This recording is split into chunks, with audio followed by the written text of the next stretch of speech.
안녕하세요. 오늘 여러분과 함께 깊이 파볼 기업, 바로 코스모 신소재입니다. 네, 안녕하세요. 요즘 그 2차 전지 시장이 좀 주춤했잖아요. 네, 그렇죠.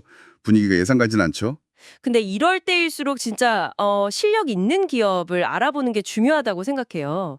코스모 신소재가 어쩌면 그런 회사일 수 있겠다 싶고요. 맞습니다. 이 회사가 양극 활물질, 그러니까 배터리 성능의 핵심 소재를 만들잖아요. 네. 그래서 오늘은 이 코스모 신소재, 왜 우리가 장기적으로 좀 주목해야 하는지, 특히 그 재무 건전성하고 성장 전략, 이걸 중심으로 한번 파헤쳐 보겠습니다. 좋습니다. 개인 투자자로서 뭘 봐야 할지 같이 이야기 나눠보죠. 자, 그럼 먼저 최근 실적부터 좀 짚어봐야겠죠. 솔직히 썩 좋진 않았던 것 같은데요. 네, 솔직히 말씀드리면 25년 2분기 실적은 좀 부진했습니다. 영업이익이 작년 같은 기간보다 꽤 많이 줄었거든요. 아, 원인이 뭘까요? 아무래도 그 전방 산업 수요가 좀처럼 살아나지 못한 게 크고요. 또 뭐 원재료 가격 부담도 있었고 환율 같은 외부 변수도 좀 안 좋았죠. 관세 문제도 아직 좀 불확실하고요. 네, 그런 부분도 여전히 남아 있습니다.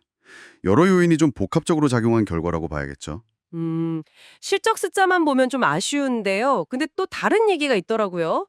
경쟁사들하고 비교하면 그래도 좀 낫다. 이런 평가도 있던데요. 맞아요. 상대적으로는 선방하고 있다, 이런 평가가 있습니다. 어려운 환경 속에서도 나름대로 버티는 힘, 뭐랄까, 기초 체력이 있다는 신호로 볼 수도 있겠죠. 그게 중요하죠. 그럼 앞으로는 좀 나아질까요? 3분기 전망은 어떤가요? 일단 3분기는 2분기보다는 조금 개선될 여지는 보입니다. 근데 뭐랄까, 본격적인 회복은 고객사들 재고 조정이 좀 마무리되는 4분기, 그때부터 가능하지 않을까 싶어요. 아, 4분기요? 네. 마침 그때 3공장 가동 효과도 좀 본격적으로 나타날 것 같아서 이게 실적 반등의 계기가 될 수 있을지 좀 지켜봐야 합니다. 그렇군요. 단기적인 어려움은 있지만 그래도 4분기부터는 좀 개선될 가능성이 있다. 좋습니다. 그럼 이제 코스모 신소재가 가진 진짜 강점, 그러니까 장기 투자 관점에서 중요한 부분들을 좀 보죠. 재무 안정성 얘기가 많던데요. 네, 바로 그겁니다. 그게 코스모신 소재의 어떻게 보면 가장 강력한 매력 포인트 중 하나죠. 아, 그래요? 네, 다른 경쟁사들하고 비교해 보면 재무 구조가 정말 탄탄합니다. 25년 1분기 말 기준으로 부채 비율이 한 51%, 그리고 순차입금 비율은 25% 수준이에요. 51%면 상당히 낮은데요? 그렇죠. 아주 안정적으로 관리되고 있다는 뜻입니다. 현금 흐름도 괜찮고요. 요즘처럼 자금 조달도 어렵고 시장 변동성도 클 때 이런 재무적인 체력은 정말 중요하거든요. 생존과 성장의 핵심 동력이 되는 거죠. 그러니까 지금 어려운 시기를 잘 버텨낼 힘이 있다는 거네요. 맞습니다. 앞으로 한 2, 3년 이 힘든 시기를 잘 헤쳐나가는 기업이 결국 나중에 전기차나 자율주행 시대가 왔을 때 그 과실을 온전히 가져갈 가능성이 높거든요. 그렇겠네요. 그런 면에서 이 재무 건전성은 투자자 입장에서 보면 상당한 안정감을 주는 요인이 되겠어요. 네, 아주 큰 장점이죠. 그리고 단순히 빚이 적다는 걸 넘어서 회사가 가진 자산 가치, 특히 토지 같은 실물 자산 가치도 꽤 높다는 분석이 있어요. 아, 보유 토지 가치요? 네, 이것도 장기적인 관점에서 보면 기업 가치의 든든한 받침목이 되어주는 거죠. 그렇군요. 그럼 이런 안정적인 기반 위에 어떤 성장 전략을 가지고 있나요? 크게 두 가지 핵심 성장 전략을 아주 명확하게 추진하고 있습니다. 첫째가 바로 전구체 내재화입니다. 아, 전구체. 양극재 만들 때 꼭 필요한 핵심 원료잖아요. 그거를 직접 만들겠다. 그렇습니다. 지금 연간 한 2,500톤 정도 규모인데 이걸 앞으로 계속 늘려서 장기적으로는 2만 톤에서 3만 톤까지 확대하는 걸 목표로 하고 있어요. 와, 상당히 공격적인데요. 그렇죠. 이게 왜 중요하냐면요. 특히 북미나 유럽 고객사들이 요즘 중국산 말고 다른 곳에서 만든 전구체를 점점 더 원하고 있거든요. 아, 그 공급망 이슈 때문이군요. IRA나 CRMA 같은 거요. 맞아요. 그런 흐름 속에서 소재 국산화 아니면 최소한 탈중국화는 이제 선택이 아니라 필수가 되고 있습니다. 코스모 신소재가 이걸 미리 준비하고 있다는 점, 이게 아주 중요합니다. 단순 원가 절감 이상인 거죠. 네.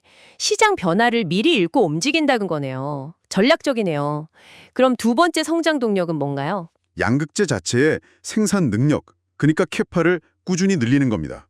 아, 당연히 그래야겠죠. 네, 24년에 6만 톤 규모였던 걸 26년 상반기에는 10만 톤, 그리고 더 나아가서 28년 말에는 무려 20만 톤까지 확대할 계획입니다. 20만 톤이요?